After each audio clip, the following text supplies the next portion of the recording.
ನಮಃ. ಹರಿ ಓಂ. ಅಚಿಂತ್ಯ ವ್ಯಕ್ತರೂಪಾಯ ನಿರ್ಗುಣಾಯ ಗುಣಾತ್ಮನೆ ಸಮಸ್ತ ಜಗದಾಧಾರ ಮೂರ್ತಯೇ ಬ್ರಹ್ಮಣೇ ನಮಃ. ಸದಾಶಿವಸಮಾರಂಭಾಂ ಶಂಕರಾಚಾರ್ಯ ಮಧ್ಯಮಾಂ ತಸ್ಮದಾಚಾರ್ಯ ಪರ್ಯಂತಾಂ ವಂದೇ ಗುರು ಪರಂಪರಾಂ. ಎಲ್ಲ ಪ್ರಿಯ ವೀಕ್ಷಕರಿಗೆಲ್ಲ ಭಗವಂತ ಶುಭವನ್ನು ಉಂಟು ಮಾಡಲಿ.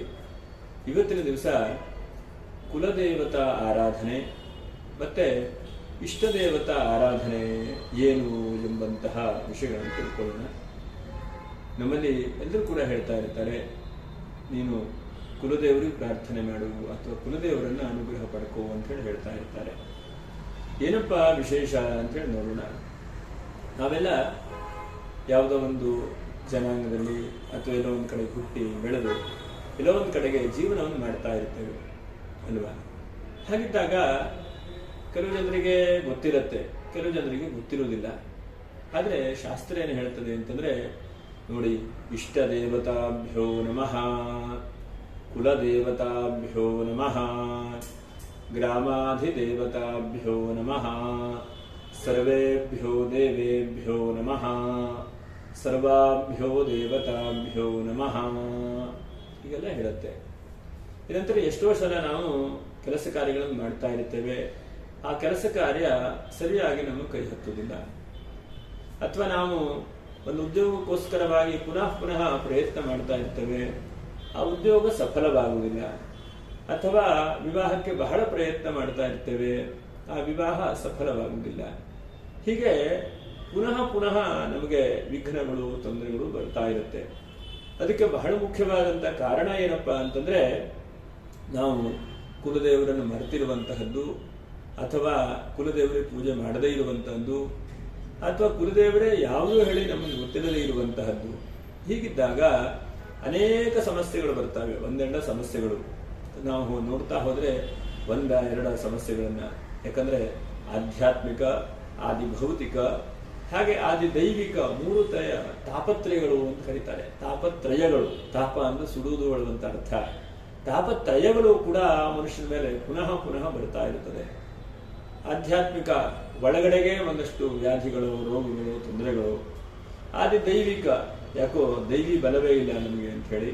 ಇನ್ನು ಆಧ್ಯಾತ್ಮಿಕ, ಆದಿ ಭೌತಿಕ. ಭೌತಿಕ ಅಂತಂದ್ರೆ ಪಂಚಭೂತಗಳಿಂದ ಬರುವಂತದ್ದು, ರೋಗ ರುಜಿನಗಳು ಬರುವಂತದ್ದು, ಕೆಲಸ ಕಾರ್ಯಗಳಾಗದೇ ಇರುವಂತದ್ದು. ಅಂದ್ರೆ ಪೃಥ್ವಿ, ಅಪ, ತೇಜೋ, ವಾಯು, ಆಕಾಶದಿಂದ ನಮಗೆ ಯಾವುದು ಸರಿಯಾಗಿ ಆಗಬೇಕು ಅದು ಆಗದೇ ಇರುವಂತದ್ದು. ಹೀಗೆ ಮೂರು ರೀತಿಯಾದಂತಹ ತಾಪತ್ರಯಗಳು ಕೂಡ ಮನುಷ್ಯನು ಅನುಭವಿಸಬೇಕು ಅಂತಂದ್ರೆ ಪ್ರಧಾನವಾಗಿ ಕುಲದೇವತಾ ಅನುಗ್ರಹ ಇಲ್ಲದೇ ಇದ್ರೆ ಅದೆಲ್ಲ ಕಾರಣವಾಗುತ್ತೆ. ಹಾಗಾಗಿ ನಾವೆಲ್ಲ ಕುಲದೇವರನ್ನು ಆರಾಧನೆ ಮಾಡಬೇಕು.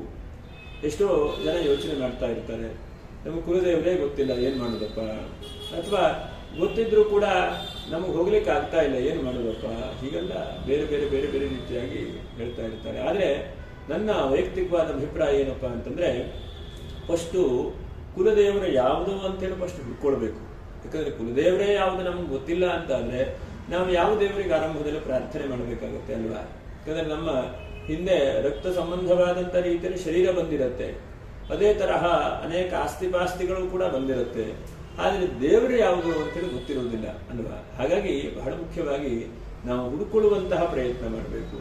ಹುಡುಕೊಳ್ಳಿಕ್ಕೆ ಬೇರೆ ಬೇರೆ ಬೇರೆ ಬೇರೆ ಅನೇಕ ವಿಧಾನಗಳಿದಾವೆ, ಅದಕ್ಕೆ ಪ್ರಶ್ನೆ ಮಾರ್ಗಗಳಿದಾವೆ.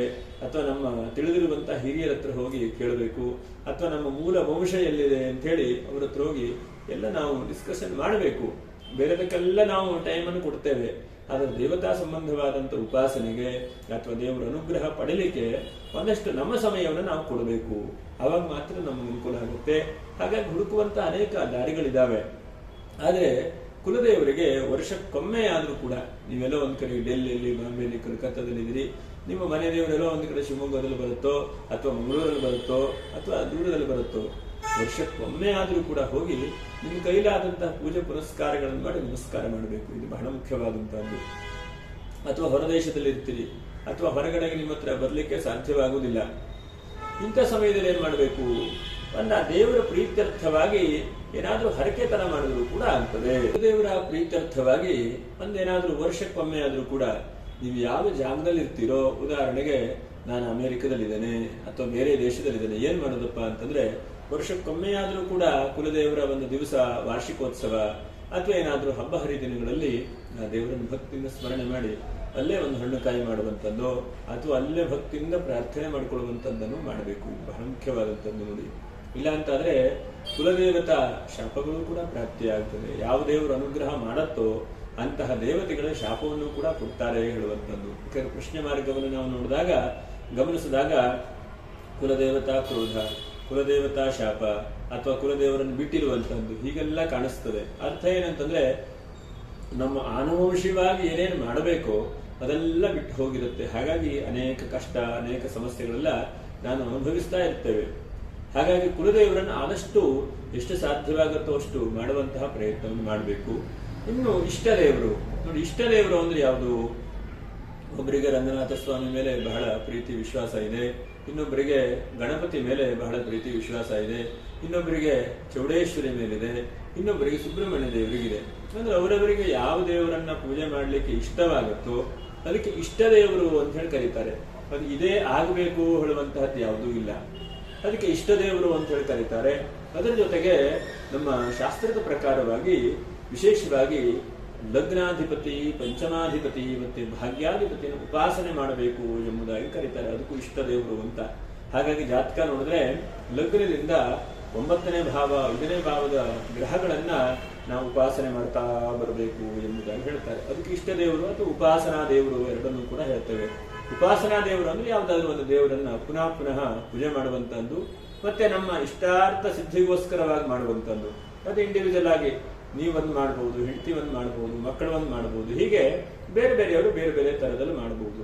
ಒಂದೇ ದೇವರೇ ಇರಬೇಕು ಹೇಳುವಂತದ್ದಿಲ್ಲ. ಇಷ್ಟ ನಿಮಗೆ ಯಾವ್ದು ಇಷ್ಟವಾಗುತ್ತೋ ಅದು, ಮತ್ತೆ ಇಷ್ಟ ಸಿದ್ಧಿಗೋಸ್ಕರವಾಗಿ, ಮತ್ತೆ ಆ ದೇವತಾ ಅನುಗ್ರಹಕ್ಕೋಸ್ಕರವಾಗಿ, ಮತ್ತೆ ನಿಮಗೆ ಯಾವುದೊಂದು ಕೆಲಸ ಆಗಬೇಕು ಅಂತಂದ್ರೆ ಪ್ರತಿನಿತ್ಯವೂ ಕೂಡ ಅದನ್ನು ಪೂಜೆ ಮಾಡುವಂಥದ್ದು, ಉಪಾಸನೆ ಮಾಡುವಂಥದ್ದು, ಅನುಷ್ಠಾನ ಮಾಡುವಂಥದ್ದು ಮಾಡಬಹುದು. ಇದರಿಂದ ಇಷ್ಟ ದೇವತಾ ಅನುಗ್ರಹವಾಗುತ್ತೆ ಎಂಬುದಾಗಿ ಹೇಳ್ತಾರೆ. ಇನ್ನೊಂದು ಗ್ರಾಮಾಧಿದೇವತಾಭ್ಯೋ ನಮಃ. ಇದು ಬಹಳ ಮುಖ್ಯವಾದಂತಹದ್ದು. ಎಷ್ಟೋ ಕಡೆಗೆ ನೀವು ಎಲ್ಲೋ ಹುಟ್ಟಿ, ಎಲ್ಲೋ ಬೆಳೆದು, ಎಲ್ಲೋ ಕೆಲಸ ಮಾಡ್ತಾ ಇರ್ತೀರಿ. ಆದ್ರೆ ಆ ಗ್ರಾಮ ದೇವರನ್ನು ಹೇಗೆ ಪೂಜೆ ಮಾಡಬಹುದು ಅಂತಂದ್ರೆ, ನೀವು ಯಾವ ಊರಲ್ಲಿ ಇರ್ತೀರೋ ಆ ಊರಿನ ಗ್ರಾಮದ ಸಂಬಂಧವಾದಂತ ದೇವರಿಗೆ ಒಂದು ನಮಸ್ಕಾರ ಪೂಜೆ ಮಾಡಬೇಕು. ಇದು ಬಹಳ ಮುಖ್ಯವಾಗಿ ಆ ಜಾಗದಲ್ಲಿ ನಮ್ಗೆ ಅಭಿವೃದ್ಧಿ ಆಗುವಾಗ ಅನುಕೂಲ ಆಗುತ್ತೆ, ಅಥವಾ ಆ ಜಾಗದಲ್ಲಿ ಹೆಚ್ಚಿನದಾದಂಥ ಶ್ರೇಯಸ್ಸಾಗುವಾಗ ಆಗುತ್ತೆ. ನಾವು ಎಲ್ಲೋ ಹುಟ್ಟಿ, ಎಲ್ಲೋ ಬೆಳೆದು ಏನೋ ಕೆಲಸ ಮಾಡ್ತಾ ಇರ್ತೇವೆ. ಆದರೆ ಆ ಗ್ರಾಮದ ದೇವಿ, ಉದಾಹರಣೆಗೆ ಬೆಂಗಳೂರಲ್ಲಿ ಅಣ್ಣಮ್ಮ ದೇವಿಗೆ ಹೋಗಿ ನಾವು ಬೆಂಗಳೂರಲ್ಲೇ ಇದ್ದೇವೆ, ಒಂದ್ಸಲ ಕೈ ಮುಗಿಯುವಂತಹದ್ದು, ಪ್ರಾರ್ಥನೆ ಮಾಡುವಂಥದ್ದನ್ನು ಮಾಡಬೇಕು. ಯಾಕಂದ್ರೆ ಆ ದೈವಾನುಗ್ರಹದಿಂದ ನಮ್ಮ ಎಲ್ಲ ರೀತಿಯಾದಂತಹ ಅಭಿವೃದ್ಧಿಯೂ ಕೂಡ ಆಗುತ್ತೆ. ನಾವು ಮನುಷ್ಯ ಪ್ರಯತ್ನ ಮಾಡಿದ ತಕ್ಷಣನೇ ಎಲ್ಲವೂ ಕೂಡ ಆಗುತ್ತೆ ಅಂತೇನಿಲ್ಲ. ಮನುಷ್ಯ ಪ್ರಯತ್ನ ಕೇವಲ 6 ಭಾಗ ಮಾತ್ರ.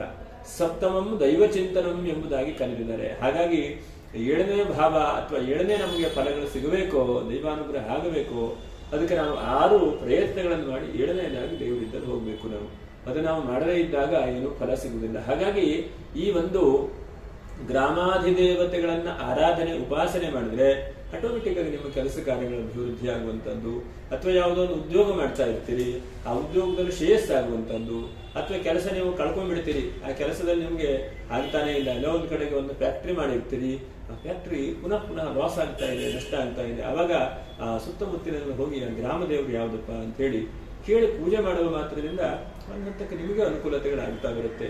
ಇದೆಲ್ಲ ಶಾಸ್ತ್ರಗಳೆಲ್ಲ ಏನಂತಂದ್ರೆ ಅನುಭವದ ಮೂಲಕವಾಗಿ ತಿಳ್ಕೊಂಡು ಋಷಿಮುನಿಗಳೆಲ್ಲ ಬರೆದಿಟ್ಟಿದ್ದಾರೆ. ಹಾಗಾಗಿ ಆದಷ್ಟು ಕುಲದೇವರನ್ನ ಆರಾಧನೆ ಮಾಡೋಣ.